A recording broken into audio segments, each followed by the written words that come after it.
Welcome back, friends. It's time for another edition of the Artist Spotlight Show. On the show this evening, we got Rachel Colby, and she is an amazing author, and she has got a story to share with us. And we're going to find out about her journey, her books, her book writing, and at the end of the interview, we have specifically put together a fun Q&A for our special guest. And we thank her so much for taking time to be with us here on the Artist Spotlight Show, which is being brought to you by Music Dreams USA Radio Worldwide. We play everything for everyone. Table and Mike Productions, Eagle Street Corporation, and also Biker Babe Barber and Company, and one of our new advertisers, OTW hauling. And then they're up in Myrtle Beach and surrounding areas. If you've got something going on, you need help, they do more than hauling. They offer many different services and they can help you. Just go to Facebook, look up under OTW hauling, and you'll be able to locate them on their email and their contact information. Just let them know that you heard about their ad right here on the Artist Spotlight Show. And we thank them for being a brand new sponsor to Music Dreams USA Radio. And without any further delay, it's now time to introduce our special guest. Please, everyone, rise and put your hands together for Miss Rachel Colby. How are you, Rachel? I'm fine, thank you. Thank you so much for having me. Oh, it's great to have you. And before you came on, I had an opportunity to do some background check on you, and Oh, You have an interesting career. Tell us more about that. gosh, it's an open question. Well, I'm a writer. Um, I write. I do what they say you're not supposed to do. I write in multiple genres. So I write devotions, articles, essays, poetry, flash fiction, occasionally. um, Articles to encourage faith in creatives, addressing cultural issues, and my children's picture book, Tropical Dreams, the first in a series, just released April 21st with Dresden Love Press. Wow. So, Let's but go back. Yeah, let's I, go back to what you mentioned about the differences, the cultural differences. What are some of the things that you're seeing right now? um, I see that people, the division in our nation. I see that some people are afraid to speak that need to speak, and some speak things that are best left unsaid, let's say.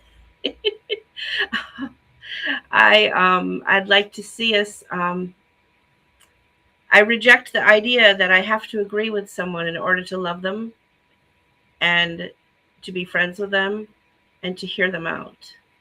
That's just not true, and that's one of the big issues you see. If you don't agree with me, you're a hater. No, I'm not. I can love people I disagree with. I can appreciate other things about them that we can find common ground on. And I think that's a much needed thing today, is to be able to appreciate the harmony and diversity, to find those common grounds we have and to work on those strengths rather than focusing on the problems, which, yes, we need to address the problems, but seek solutions. So, What do you think about today's generation? It just seems like we're in a generation where they don't like to work. And it's like it seems like they want everything handed to them on a silver platter. And it just seems like it's a generation where they don't want to work. Do you agree with that?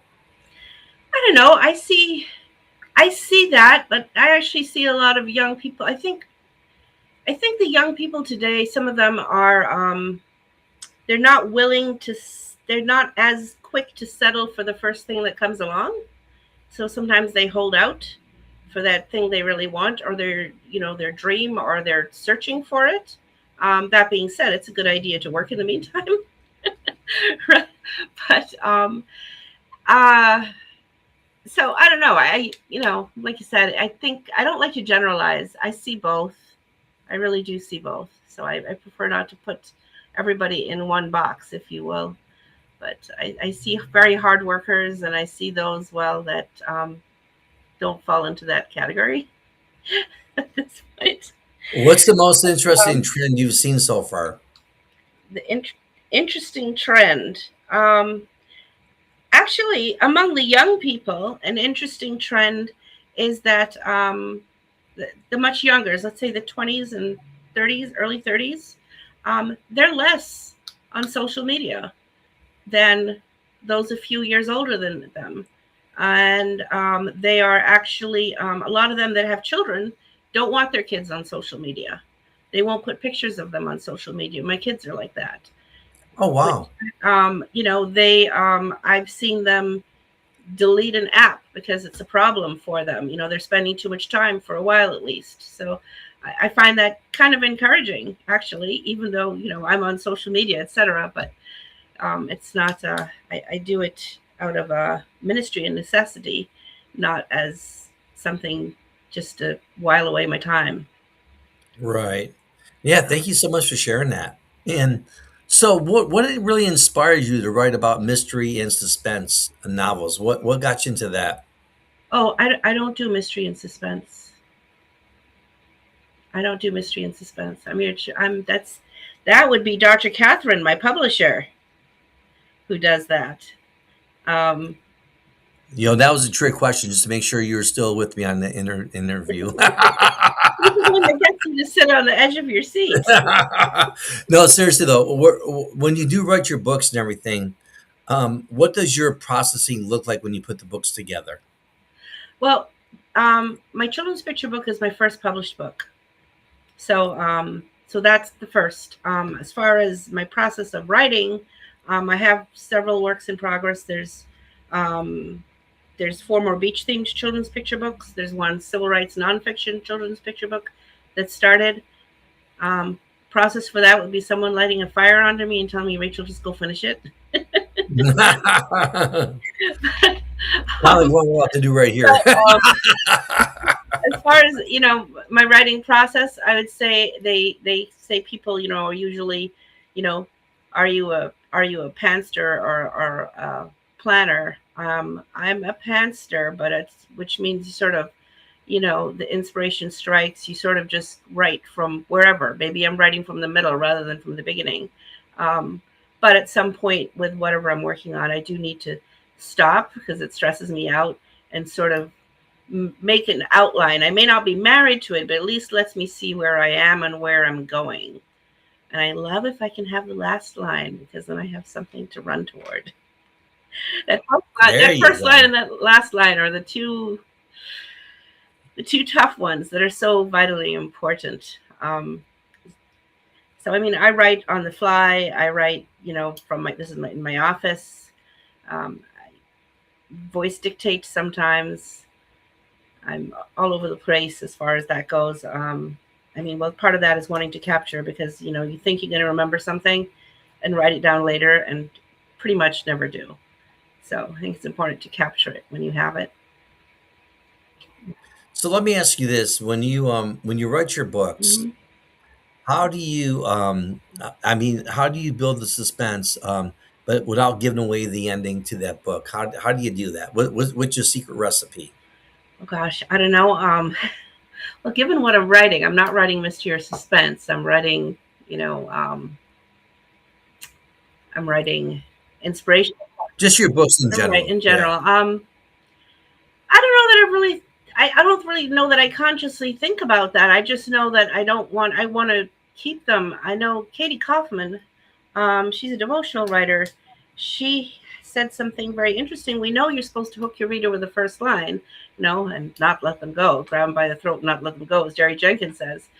And you want to leave your reader, satisfied but wanting more at the end.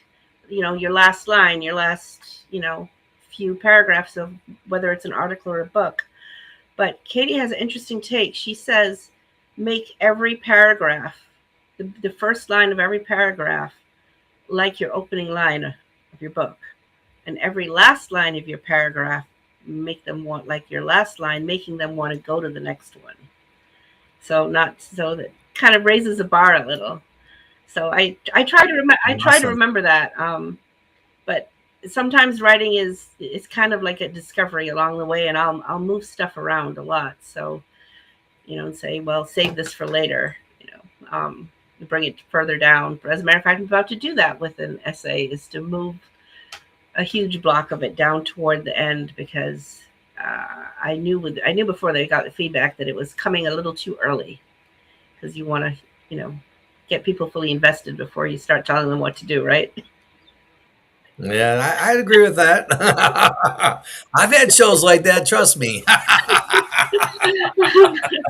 But as far as my children's picture, Now you're preaching to the choir. my children's picture books, I mean, I didn't even know I was a writer till 2015, even though I wrote my first thing, a poem, at 10 years old. And so I always say this, from my 14th floor bedroom windowsill by moonlight. That's what I wrote by, because I was always in trouble because I wouldn't go to sleep when I was up reading. So finally I went, moonlight in the streetlights. No one will know I'm up. So, but with my children's picture books, it's kind of been a surprise to me. I don't even really see myself as a children's picture book author, even though I have like 5 manuscripts pretty much finished, and one started, and ideas for others. I more see myself as an inspirational writer, that is writing children's, and most of them are poetry, and even the civil rights one that's nonfiction has that feel to it, that deep essay kind of feel to it, rather than, it's not just information. It's not an encyclopedia. So, Awesome. but Tropical Dreams started out as me trying to escape um, the nasty, raw New England winter day, and jumped in the shower and wanted to escape back to Jamaica, um, from the weather, which is where I was born and raised. And the first few lines floated in my head, and that was more than 25 years ago, long before I had any inkling that I was a writer, much less that I'd write a children's picture book. And one of my manuscripts I have, actually was originally written as an adult poem about Cape Cod, but I've rewritten it now to where it'll be a children's picture book, meant to be enjoyed by parents too. I don't believe in torturing parents. I think the best books minister, the best children's picture books speak to people where they are, whether that's the 2-year old, the 7-year old, the 12-year old, and the parent that's reading the book. I would love to make that my goal, to write in such a way that everybody, they may not all get the same thing, but everyone walks away with something. What kind of feedback are you getting on? I mean, you're writing various books about various things here, obviously, right? And so, what type of feedback are you getting? Well, on Tropical Dreams, the feedback's been really positive. Um, I was thrilled with um, 2 of the endorsements I received. I received before there was any illustrations, and they commented on how vivid the descriptions were and how immersive they were. And then Catherine did this amazing artwork to accompany it. So I think that's a beautiful pairing. And people, I my first endorsement I reached out for was Crystal Bowman. She's written over 100 children's picture books. She's an award-winning best-selling author, and pretty much cold called her to ask her if she'd take a look at it. And I loved that she saw my message. I didn't tell her anything about it, but she saw very Hmm. clearly the message I was trying to get across, which was a blessing, because I don't feel like I hammered people over the head with it. But they're able to find that message. So that's good. People have said, people have said words about that, like joy, and, they picked up on the harmony and diversity and creation, and amongst those of different cultures and ethnicities. And interesting, a lot of people have said that it's made them slow down, which I guess is another Oh thing wow! that it's one of my struggles, and it's one of the themes that runs through my writing. When I look back at it, I go, oh, this is what I'm thinking, this is what I'm feeling, this is what I'm wrestling with, even when I look way, way back. And so people are picking up on that, and that's very cool. I mean, people. Call me an encourager. I'm blessed by that. I love to encourage people. I love to encourage writers, and so I get a lot of feedback saying I'm in. I've encouraged them. Um, so, Awesome. So let me ask you this then. Which of your books are you most proud of and why? well, like I said, Tropical Dreams is my first published book. Um, Hmm. this is like asking you to choose your favorite child. So if I would just look at them as manuscripts, I that's just a tough call. They're just so different that I it's almost impossible to choose. Um, of Because you like them of all. Just say Russell K. I like them pardon? all. What? Just say Russell K. I like them all. Yeah. Actually, of the children's manuscripts I have at this point, um, my favorite one is, tentatively titled "Summer Snapshots," um, and that is meant to slow you down and get you to pay attention to what matters. And my daughter actually may have retitled it to. She said, "That's us."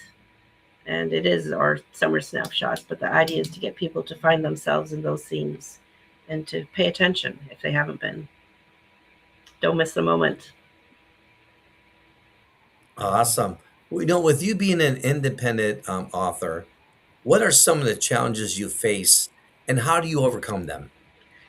um I think I'm just a very typical writer. I joke around that I'm afflicted with all the writerly afflictions. I, I typed one day on Facebook that I was going to start a support group called Overthinkers Anonymous, but since I'm also a procrastinator, it probably won't happen. So, you hear the voices in your head, the doubts and the chastisings from within and without, whether it's from others, unintentionally, or from, spiritual warfare, or you're just your own struggles.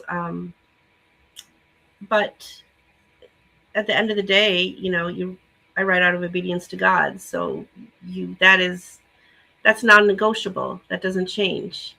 Whether it's a good day, a bad day, I feel like it or not. Um, that is ultimately, to glorify God, encourage believers, and reach the lost. And I write out of obedience to God. So you just do it, and you just ask for his help. And I support, I surround myself. I'm very blessed with, being involved in different writers groups like the 540 writing community and, Writers Chat, which puts on, a presentation on writing every Tuesday. And I think that's very critical that a writer has a community because your friends and family where you live may not understand your quirky writer traits or the struggles you're going through. Um, they're also probably not equipped for some of the training you need. So, also, part of your struggle, if you don't think you're good enough, well, maybe you're not. So, change it. Go educate yourself. You could go to college or you could do a mentoring program. I'm in the Cecil Murphy mentoring program. I'm in the Jerry Jenkins Writers Guild. The 540 writing community puts out a free class almost every Thursday night. Um, so educate yourself and surround yourself by others. And more than that, one of the things I do is like, I write out obedience to God and it's not just about me. So focus on others. Go encourage someone else, even when I'm discouraged. And I love hearing you say that about Christianity because I'm a Christian as well, and love hearing you say that because no matter what you're going through good times or bad, you know that Jesus is never late; he's always on time, and right. so I just sitting back and just listen to your feedback and everything and what you're saying. What a joy that is. I mean, that's really cool that you're a well-known author obviously, and you're not afraid to share your faith no matter what platform you're on. And I think that's very important. When you get the platform, it's an opportunity for you to share what you're doing. So thank you for sharing that. Well, it's not necessarily about not having fear sometimes. It's about not letting fear dictate what you do or don't do. Right. So you what you do with fear, if it's an unmerited fear or one that's impeding you from doing what you're supposed to do, is you run toward it. Wow. I'm gonna steal that line. I'm gonna keep it. Oh yeah, I'm stealing that one there, Miss Rachel, and I'm keeping it.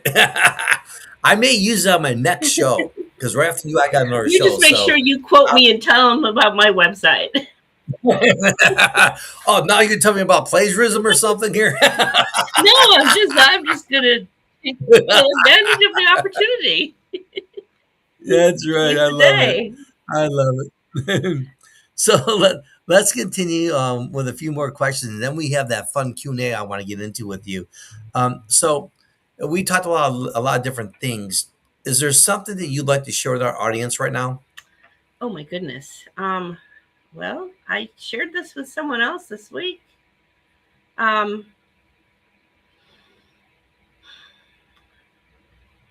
um, I ended another interview with this week because I knew they were going to ask me a question like this. I hope you don't mind, but it's the truth. Um, Hmm. I mean, as far as writers, write because you're called to write. Write out of obedience to God if you're Christian. That's your why, not the results. Um, Hmm. Success is obedience to God. I mean, I would say, Dare America, as the title of one of my articles goes, let's hate, not each other. Pursue truth relentlessly. Uphold righteousness, extend grace, and that's a hard tension to hold sometimes, but it's a worthy one. And what I tell my kids, which is don't settle for anything less than all God has for you. How could we possibly have a Oh, better plan than the one who created us? So that would be, find your calling, find what God created you to do, and run with it, whatever that is. There's no small task when we're doing what God's called us to do. that's awesome. Thank you for sharing that. You're on fire. Good job. I love it. Now, as we wind down the interview here, and in a second we're going to the fun Q&A session with you, specifically for you. Is there anything else that you'd like to share with our audience who are watching now that we'll be watching later? Well, if you don't mind, can I share the story of Tropical Dreams, this children's picture book, a little bit of backstory, other than how it was Please, this is inspired? your time. Okay. Yeah, Well, yeah, this is your time. Please take advantage of it. okay. So sometimes people ask, how did Catherine and I meet? My publisher, who's also my illustrator, which is highly unusual. So we met at Blue Ridge Mountain Christian Writers Conference a few years ago. She was on a diversity panel with other authors and speakers, sharing, how to write outside of your box, if you will, how to properly represent others, that you are not part of their community, or part of their struggle, if you will. And she mentioned her DNA and that her family was from Jamaica. Well, we have the same DNA, and I'm from Jamaica. So that's where we met. We connected on that, and then I knew she was an artist, an award-winning artist. And so a couple years ago, I said, "Hey, send me some of your artwork. I want to see what you do." And I fell in love with it. And I actually saved one of the pictures and said, "If someday somebody, like one of these days, somebody publishes my book, even though you don't usually get a choice, I'm going to ask if they'll consider Catherine as illustrator." And I said to Catherine that day, I said, "You ought to be illustrating children's picture books." Her response to me, this was like about 2 years ago, was, "That would be a dream." 2 years later, she starts her own publishing company, Dressed in Love Press. And the first children's picture book they publish is mine. She, Oh, she wow. illustrates it, and the title of it is Tropical Dreams. I don't think you can make that stuff Wow. up. That's an amazing story. That is like so cool. Continue. You on a roll. I mean, Well, during this interview, you are on a roll. So I'm stepping aside. Keep on going. No, I need your questions. I need your questions. So, for sure. But I'd say, like I said, success is obedience to God. Sometimes you got to let it go, but pursue excellence. Please don't settle for half done, right? All right. You want a question? Here you go. Okay. You've obviously had a very successful career up to this point. Let's take a trip down memory lane. Are there any memories or any special times in your career that you remember even right now? If so, which ones are they and why you still remember those today? Um. Okay. The writing journey, like I call it the ignition of my writing journey, didn't start because I thought I was a writer. I was looking to write or anything. It started because I was desperate for God. I was a Christian, but I just needed to step aside from life and recommit to God. Just I needed more of Him than I had in my life then. And so I stepped out into the little field at the church where my kids did music lessons. And it was, I was just praying. And they were my conversations with God. That's how this started. I wasn't looking for, I wasn't looking for a writing career. I was looking for God. And Mhm. that's when I found what I was called to do. And eventually it began to feel like sin because what am I supposed to do with all this stuff? Okay. It's like hiding your light under a bushel, right? Um, I'd say, the night we did a Christmas Story Village at our church, and I had the art studio because this is my artwork behind me, and I didn't have enough art and couldn't coax enough people to fill the walls enough. So I printed some of my words that had been hiding and threw them on the wall. Oh, And wow. my kid's music teacher walked in, and he got this smile on his face as he looked around and he went, "You put your words on the wall." I used to text them to him sometimes while I was in the field praying and he was teaching them. And he turned around and left, and I chased him out, to the parking lot. I'm like, "What do you mean I put my words on the wall? You're a musician." He goes, "Yeah, but words are," and I said, "I know. Words are eternal." And that was the moment when it was, like I say, it was as if he held all the different gifts and abilities in his hands. And the way I put it, there was like art and music and words. And and I looked at it in the not in literally, and it's like my soul said, "That is what I want." And I reached out, took the words, and put on my calling. So that was a moment. And then there were others, like I'm looking at my wall when I said, "God, if I don't place in this writing contest, I'm not going to enter any more contests. I quit." And that was a contest where I won my first two awards. I got first place Awesome. for He Is Risen and third place for I Hate Commitment, or Is It Failure I Fear? So there you go. Awesome. Awesome. So, and I found that a lot of times when I'm down and you just like, it's not so much you want to quit as you want to avoid the pain and the work that it takes. But when I feel like that, I remind myself when I look back that not too far around the corner was a breakthrough. Like when I was at my breaking point, the breakthrough was at the door. And that's Wow. happened multiple times. Wow. Man, I mean, I do like a lot of interviews and I'm really enjoying this one seriously. I mean, the fact that you get to speak to a fellow Christian and, here we talk about God and what he's done in your life and, how he's led you and guided you. And as you mentioned, even during, the tough times or times of confusion, he's always been there for you. And I couldn't agree with more. I mean, yeah, you're spot on. Well, I And mean, as far as that goes, like I've written, and I just said to someone last week, I said, "Look, life is tough. Life is full of struggle. This is not right, heaven. This is earth. It's a fallen world. So we have a choice. We all have a choice. We can go through the terrible times on our own, or we can go through them with God. I'd rather go through them with God. Right on. Right on. Before we get to the fun Q&A, I mean, I'm really enjoying just speaking with you and just hearing your perspective and all that, and I totally respect that. Joking around and everything, but in all sincerity, I totally respect who you are and where you're coming from, and the amazing credit you've had. Is there anything else that you'd like to share with our audience? Um, Stop by my website, tattooitonyourheart.com. I just gonna tell you, hey, Subscribe to my how can our newsletter. listeners get in contact with you? I guarantee you're gonna get a lot of people now reach out to you like, man, I like that interview. Can you tell me more? So how can our listeners get in contact with you? Well, via my website, tattooitonyourheart.com. There's contact on there. They can sign up for my newsletter.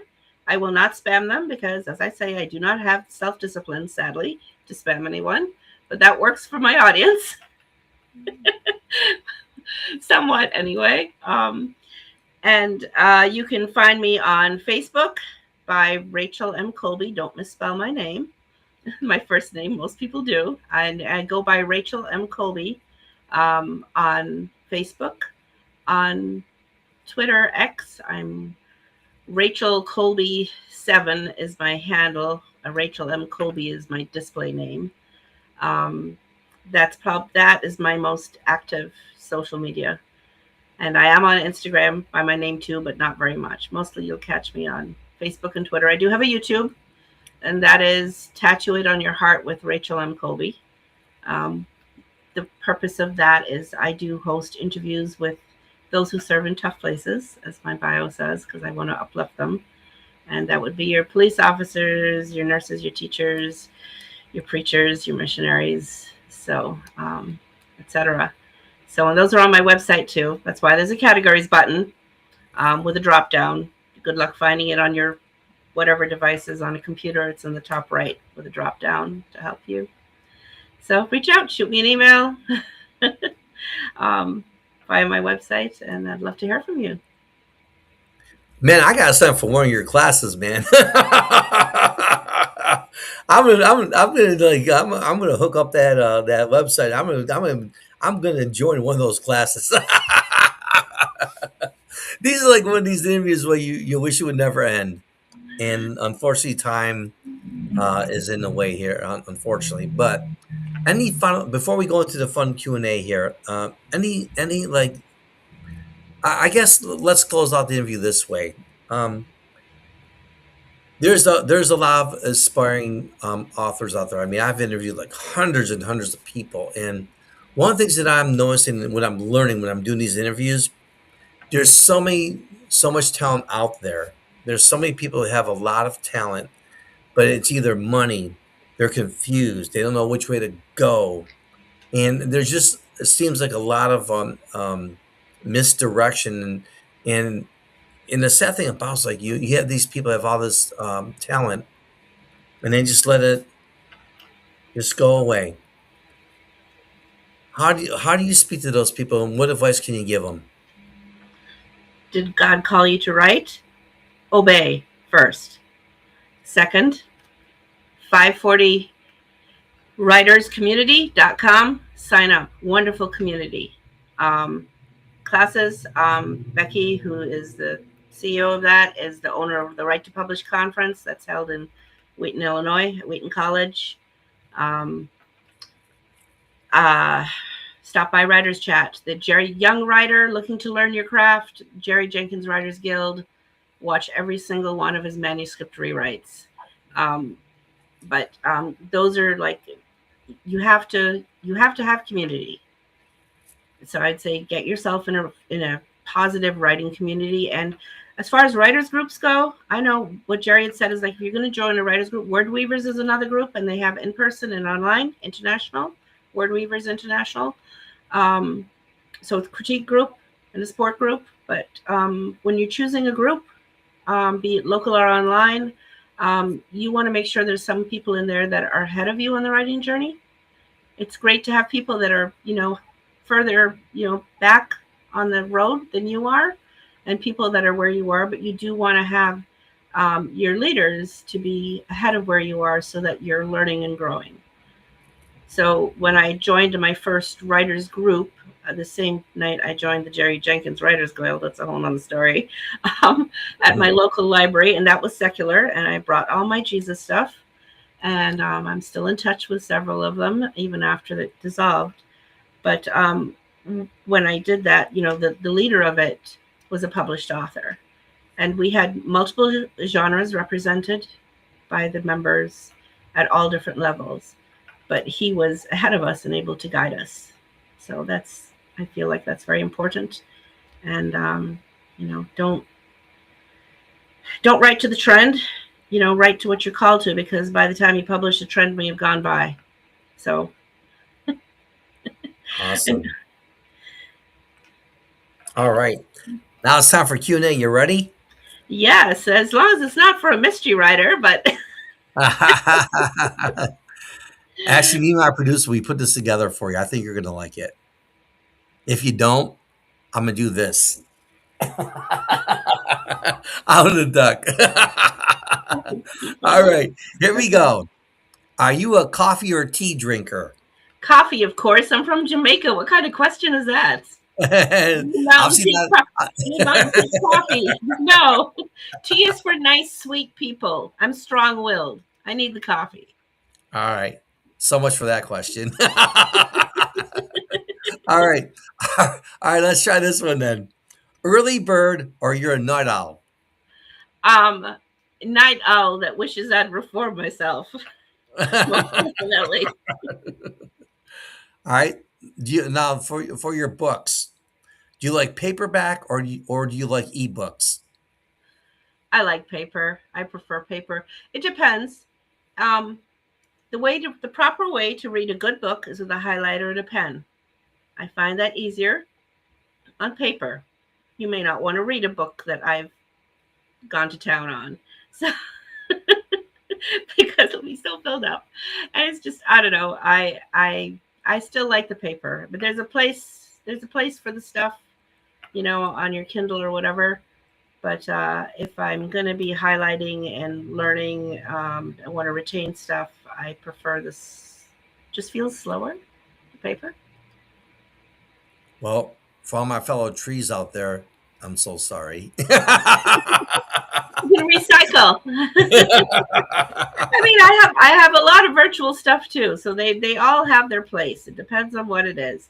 If it's a children's picture book, I mean, and you're traveling, it's nice to have it virtually. But normally, it's nothing like, it's kind of hard to cuddle up with a device. That'd be weird. All right, moving right along. All right, are you into beach vacations or mountain getaways? I love the mountains, but my bio says beach bum. So, but I live by the beach, so I love both. They're entirely different, but I'm definitely the beach bum. Okay. Do you like sweet or salty snacks? I'm a chocoholic. So, but that being said, I like stuff sweetened and not necessarily sweet. So, Okay. Are you a dog or cat lover? dogs. All right. Do you prefer pen and notebooks or a laptop? Um, a laptop. That probably What is your surprises you. What's your favorite comfort food? My favorite comfort food, chocolate. All right. Two of the last three questions, the answer was chocolate. I love it. I love it. All right. What's your Dark, favorite season? dark, please, and real Dark chocolate. chocolate. And I real stand chocolate, not corrected. candy. Dark chocolate. All right. What's your favorite season? Summer. If I was God, I would have made hell cold. Oh, I like that one. There you go. You were on a roll. It's time to go solo. All right. If you could have dinner with any author, living or deceased, who would it be? Um, well, I guess that's really tough. It would be Cease Murphy, because he's been my mentor. I've been in his protege program for the last couple of years. Alrighty. What's one thing your readers would be surprised to learn about you? My readers. Oh, I don't know. Um, I think someone asked a similar question the other day. I said it's something that people would be surprised for is that I'm terrified of public speaking, and they Really? and they'd be even more shocked to know that I told my publicist, "Please find me more speaking engagements than writing engagements." You're doing amazing today. I mean, this is professional public speaking. You're killing it. Well, running toward my fear in obedience to God's call. There you go. Great comeback. Let's see if you got to come back for this one. All right. So, what's the funniest thing that's ever happened to you while you were writing a book? Ooh, oh gosh. Um, I can't think. I can think when I'm writing. I can think of funny interview things that have happened. Oh, Uh, share one. Go ahead. Share a funny interview. Go ahead. sorry, where I was the host, and my dog was not satisfied with the bed that was thigh high, touching me. So he spent the entire interview on his hind legs, trying to put the Grand Canyon in my thigh, while I tried to brush him off because he's trying to climb up on top of me. And to this day, I go, my audience is probably wondering, why is she leaned over like this the whole time? Why is she kept brushing him off? But I mean, there's been other dramas, but um, that was. I realized after I should have just brought him on camera and had everyone had a good laugh. All right. What is your guilty pleasure TV show or movie? Um, I don't really, I don't watch TV. Um, I don't get to watch a lot of movies. Just time. I have a list that I need to watch. I say guilty. Gosh, it would be something funny because life Mhm. is serious enough. Just something funny and clean, and that is the hardest thing to find. Is something wholesome, something that's actually funny, and something that's clean. And for me, funny means you're probably taking a swing at real life, not just making up, not just made up jokes, just making light of life, including the tough things. So that Are you telling I guess that would be it.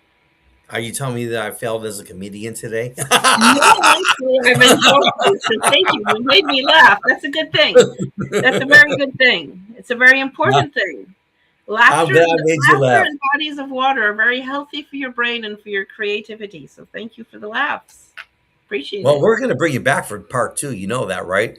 I'm gonna reach out to Mickey. I'm like, I like this girl, man. She's really good, man. We need to bring her back. All right. How did you and Mickey and Creative Edge get together? How and what has he done for your career? We just started. Like you're my third interview in 1 week with him. Really? Yes. All right. So of the three interviews, be honest with me here. All I'm right. not gonna do All right. So of the three interviews, which one do you like the most?